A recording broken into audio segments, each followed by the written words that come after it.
Un cordial saludo, mi nombre es Robinson Barrera Rodríguez, estudiante de Radiología e Imágenes Diagnósticas. El día de hoy les vengo a hablar sobre las normas universales de bioseguridad.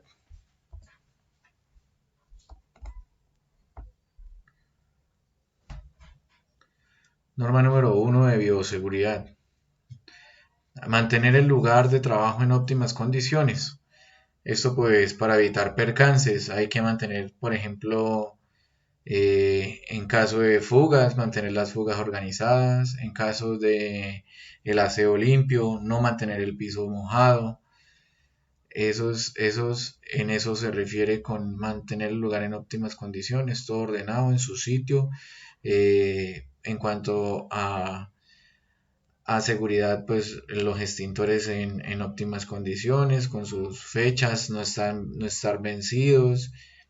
Eh, La segunda dice evitar fumar, beber y comer alimento en el sitio de trabajo. Esto nos ayuda mucho en cuanto a los sitios de trabajo donde son labores con agentes contaminantes. Personal de salud también se ve muy expuesto a muchas enfermedades. Entonces hay que pues, no beber ni comer en el sitio de trabajo. No guardar alimentos en la nevera ni en los equipos de refrigeración de sustancias contaminadas o químicas. Eso pues puede generar mucha contaminación, una contaminación cruzada, entonces hay que tener mucho cuidado, tener una nevera, por ejemplo en el caso de las partes clínicas, una nevera para la parte patológica, las patologías, para los medicamentos y otra nevera para la parte del personal, para sus necesidades. Cuarto, dice, maneje todo paciente como potencialmente infectado. No sabemos en qué parte pueda de pronto el paciente escupir, vomitar o segregar algún líquido, el cual nos genere a nosotros algún tipo de lesión. Mantener siempre nuestro tapabocas, nuestros guantes para el manejo de los pacientes, ya que por fluido o por aerosoles o por gotas eh, también es necesario las gafas de protección. Entonces debemos tener muy en cuenta eso. Siguiente dice lavarse cuidadosamente las manos antes y después de cualquier procedimiento, igualmente si se tiene contacto con material patógeno. En muchas de las instituciones manejan 5 momentos para el lavado de manos. Este lavado de manos tiene que ser bastante riguroso con las características que están estandarizadas según el,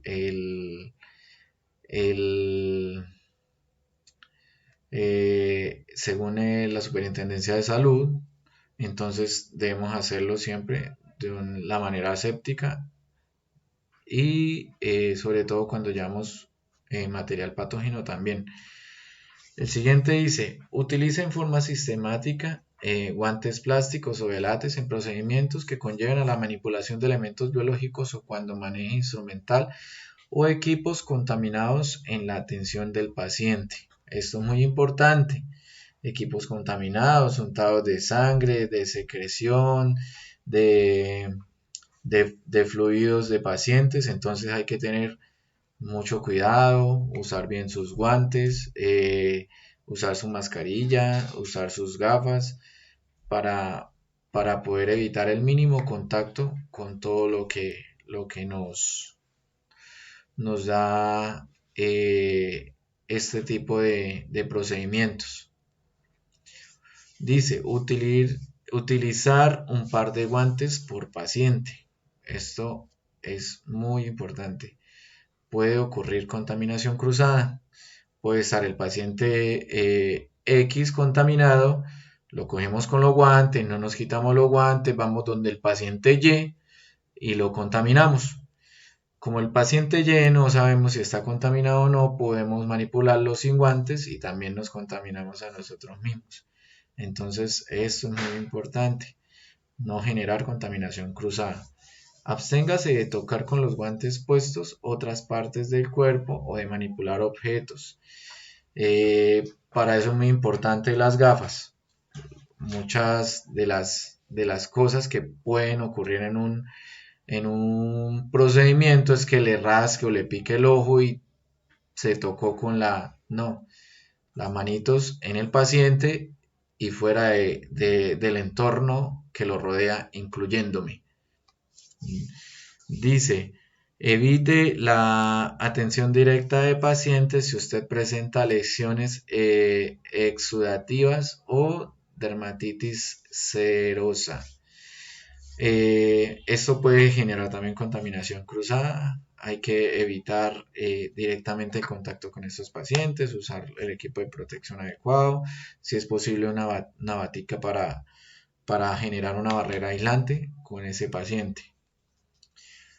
El siguiente dice, emplee mascarilla y protectores oculares durante los procedimientos que puedan generar salpicaduras, gotas, aerosoles de sangre u otras sustancias corporales. Como ya lo había mencionado, su buena mascarilla en caso de que el paciente tenga algún aislamiento de parte respiratoria por parte de aerosoles, siempre dos tapabocas, un N95, el tapabocas quirúrgico normal, sus gafitas para la salpicadura de secreciones, sus buenos guantes.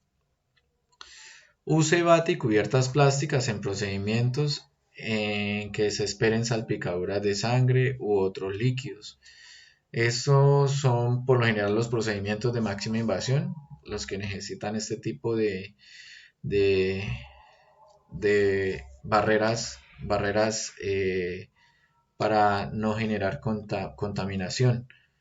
Muchos de los lugares atienden a los pacientes con dos baticas, una batica plástica y encima la batica de aislamiento quirúrgico. El siguiente dice, evite deambular con los elementos de protección personal fuera del área de trabajo. Esto para evitar la contaminación a los demás en su lugar de trabajo, con su equipo, si se terminó el,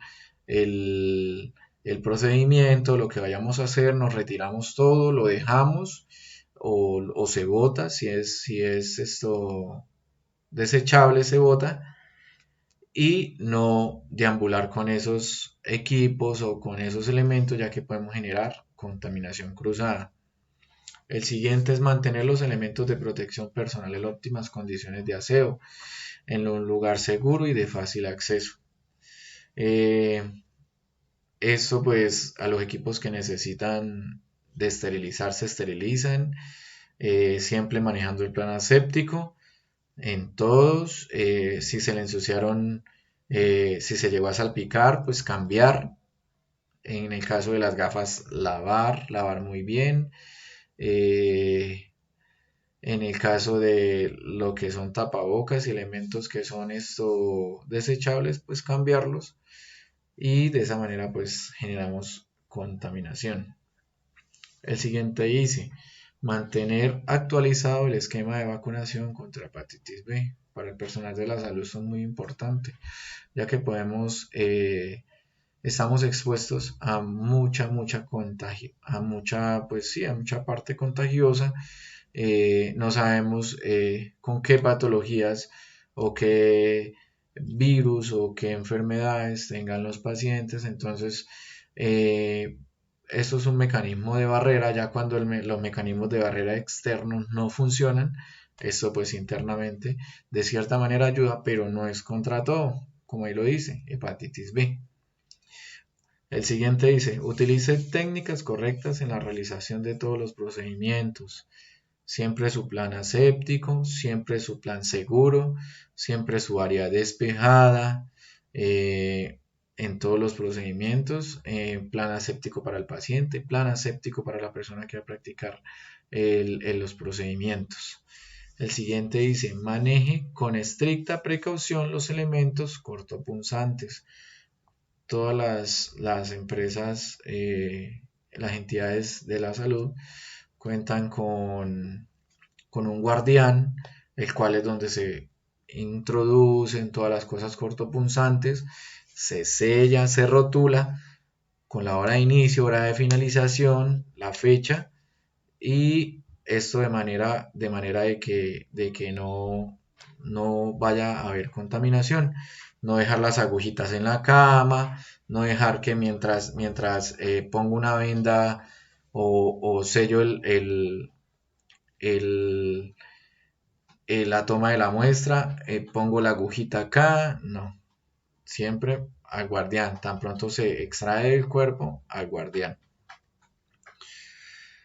Dice aquí, manipule, transporte y envíe, perdón, las muestras disponiéndolas en recipientes seguros con tapas y rotuladas. Siempre bien tapaditas las muestras, evitemos contaminación, transportémoslas en su kit de transporte, su cava de transporte, con guantes si es necesario, bien rotuladas, esto pues para evitar que se den malos diagnósticos, eh, para dar un acierto o un redundante, una marcación redundante para evitar malos entendidos o malos diagnósticos en los pacientes. Restrinja el ingreso a las áreas de alto riesgo. Las áreas de alto riesgo, solo el personal que estrictamente va a realizar las labores en esa área. No puede haber ninguna otra persona que no esté en esa área. Bueno, estos son los parámetros de, la, de las normas universales de bioseguridad. Muchísimas gracias por todo.